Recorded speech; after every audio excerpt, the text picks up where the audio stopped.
na mimi niweze kuchangia katika hotuba ya waziri mkuu na bajeti ya ofisi ya waziri mkuu. Mheshimiwa Mwenyekiti, kwanza kabisa naipongeza serikali ya awamu ya sita ya Dr. Samia Suluhu Hassan. Moja, kwa kutupa nafasi vijana. Nimeona Dr. Samia Suluhu Hassan amemaliza lawama kuhusiana na vijana katika bunge hili. Asilimia kubwa ni vijana.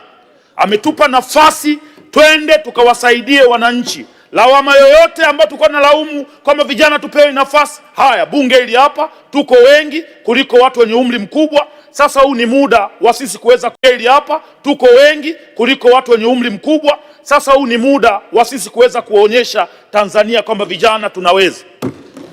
Ukiangalia idadi kubwa ya mawaziri wamepewa vijana. Mama amemaliza kwenye hilo. Ni muda wetu wa kufanya kazi. Sasa nimeangalia asilimia 97 ya wabunge wote ambao wameongea katika bunge hili la Jamhuri ya Muungano wa Tanzania kuchangia bajeti ya waziri mkuu, ya ofisi ya waziri mkuu, wameongelea barabara. Asilimia 97. Tafsiri yake ni kwamba swala la barabara ni tatizo, ni kama janga lingine. Ni kwa nini tusifanye maamuzi bunge hili tukaiweka swala la barabara kama janga la taifa na tukatafuta namna bora ya kuweza kutatua shida ya barabara? Mheshimiwa Mwenyekiti, ukimpelekea mkulima mbolea shambani alafu usipompa barabara ya kufikisha hayo mazao ambayo anayatoa shambani kuyaleta mjini, ni sawasawa na kazi bure. Ukijenga hospitali ya wilaya usipowapa wagonjwa njia ambayo watapitishwa na hiyo ambulance kwenda hospitali, hiyo ni sawasawa na kazi bure. Jimbo la Kigoma mjini, hospitali ya wilaya ilipojengwa, hakuna barabara ya kuwafikisha watu pale, ni mashimo, mabonde na kuinama. Tafsiri yake ni nini? Utampeleka mzazi kwenda kujifungua, wakati unampeleka unampiga kwenye mashimo, afike kwanza atengenezwe kwanza nyonga iliyovunja kwenye mashimo. Haiwezekani. Lazima tufanye maamuzi. Vijana tuko humu ndani, tuwafanye maamuzi kuhusiana na swala la barabara. Na nataka nimwambie ukweli Mheshimiwa Waziri Mkuu, swala la TARURA kuna mtego huwa wanatuingiza, mkenge. Ukisikia wataalamu wanakushauri upeleke barabara ya vumbi kwenye jimbo lako, tafsiri yake ni kwamba wamejitengenezea kitengo cha kuwa wanakutana na mkandarasi kila mwaka kuchukua 10%, kwa sababu utatengeneza barabara ya vumbi mwaka huu kwa milioni 400. Ikifika mwezi wa 12 mvua zikinyesha zinazoa milioni 400 yote zinaipeleka ziwani au kwenye mto. Mwaka kesho mnatenga tena milioni 400 kwa ajili ya kujenga barabara ile ile. Wale watu wa TARURA wanakutana na mkandarasi kila mara achukua 10%, maisha yanaendelea. Ni muda wa kufikiria kujenga barabara za lami na tuachane na barabara za vumbi.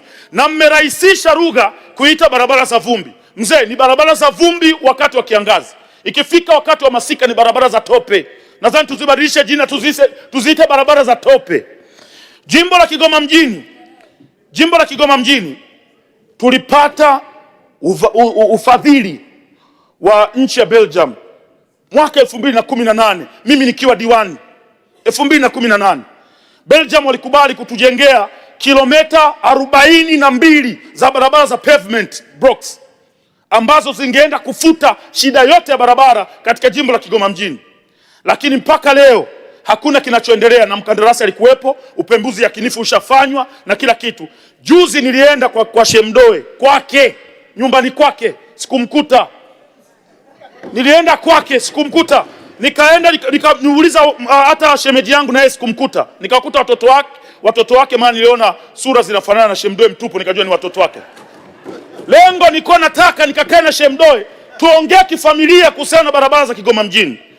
Jimbo la Kigoma mjini ndio jimbo la mjini ambalo lina barabara za vumbi kuliko jimbo lolote duniani, sio Tanzania, dunia nzima. Nataka nikuhakikishie, ukienda kata ya Mwanga Kaskazini kuna barabara inaitwa barabara ya Serengeti ambayo inaunganisha kata ya Mwanga Kaskazini na kata ya Gungu. Hiyo barabara ina makorongo ambayo ukifika Mheshimiwa Waziri Mkuu utasema inna lillahi wa rajiun.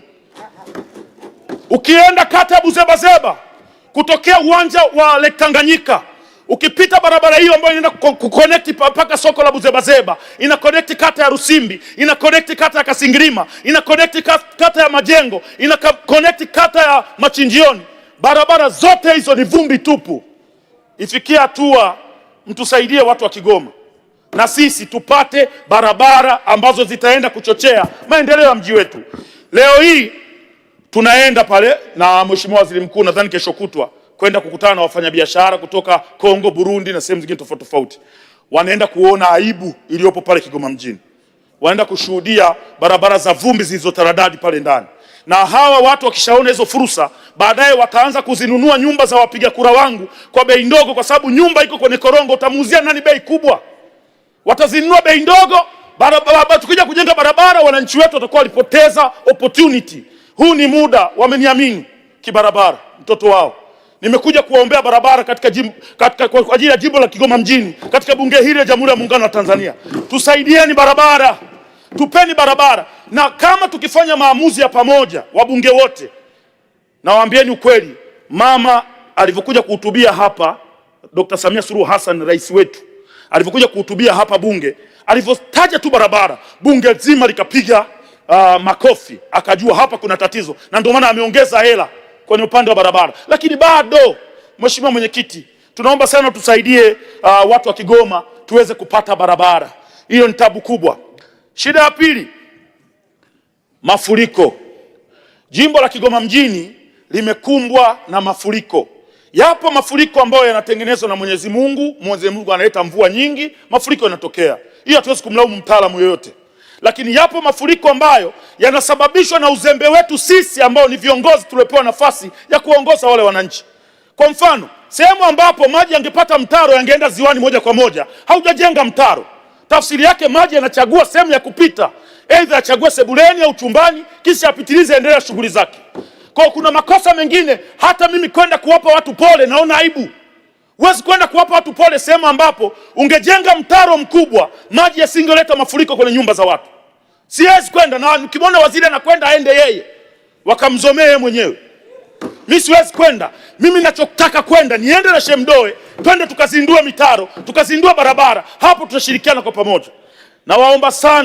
Namuomba sana Mheshimiwa Waziri Mkuu atusaidie watu wa Kigoma tuweze kupata barabara, lakini pia swala la mafuriko ya bwawa la Katubuka. Kuna bwawa linaitwa Katubuka. Hili bwawa liko miaka yote tangu tumezaliwa, halikuwahi kufurumia kiasi kile. Lakini wataalamu wetu walitengeneza mitaro, wakaelekeza maji yote ya mji kwenye hilo bwawa. Sasa hivi limebadilika, limekuwa ni bwawa ambalo linaleta mafuriko kwenye mji wetu wa Kigoma. Sasa kuna mtu alikuja kutudanganya, sijui alisema ni uongo au ni ukweli, akasema Dr. Samia Suluhu Hassan ameelekeza bilioni 4 kwa ajili ya kwenda kutengeneza mtaro wa kuyatoa maji pale Katubuka. Na tukamwona mkandarasi anaanza kazi, na mimi nikaenda kuitisha mkutano, nikasema mnaoiona kazi ya mama. Baada ya mwezi mmoja na nusu mkandarasi ametoa vifaa vyote, anasema hana hela. Nikamuuliza shida ni nini, akaniambia pesa nilizokuwa nazitumia kujenga hapa ni pesa ambazo nilipewa kwa ajili ya barabara ya kutoka Katonga kwenda Ujiji. Sasa barabara ile inatakiwa kuisha, na hapa siwezi kuendelea kwa sababu hela za huu mtaro sijapewa. Mzee wangu Shemdoe, nisaidie. Na mimi ni mmoja kati ya mashabiki wako, na kukubali, unatusikiliza, tunakuheshimu, unatuheshimu, na hata 2030 ukichukua fomu yoyote tuko nyuma yako mzee wangu. Asante. La mwisho Mheshimiwa, naomba la mwisho. Malizia kwa kuunga hoja, malizia. Yes, namalizia. Swala la mwisho Mheshimiwa Mwenyekiti ni swala la fidia. Wananchi wa kata ya Majengo na pamoja na Machinjioni walikubali kupisha upanuzi wa airport pale Kigoma mjini, na wakazuiliwa baada ya kufanywa evaluation, wakazuiliwa wasijenge tena kwenye nyumba zao kwa sababu wanasubiria kulipwa. Sasa tunakwenda mwaka wa pili, tofali liking'oka mtu anashindwa kurudishia kwa sababu anaamini kwamba hilo tofali itaongeza gharama ambayo hatolipwa. Ni muda umefika sasa, twende tukawalipe wale wananchi fidia pale Kigoma mjini ili maisha mengine yaweze kuendelea. Kwa kusema hayo machache, namalizia na hili la wavuvi. Mzee wangu, naomba mwenyekiti wangu nisaidie, wabunge wenyewe simuona kama kidogo mambo ni mazuri. Malizia. Yes, swala la wavuvi naomba umalizie kwa kuunga mkono hoja. Nadhani nimekuongezea muda wa kutosha. Haya, sawa. Kwenye swala la wavuvi naunga sana mkono hoja baada ya kuona ziwa Tanganyika ni moja Mheshimiwa Chipando. Asante sana, naunga mkono hoja. Asante sana. Asante sana.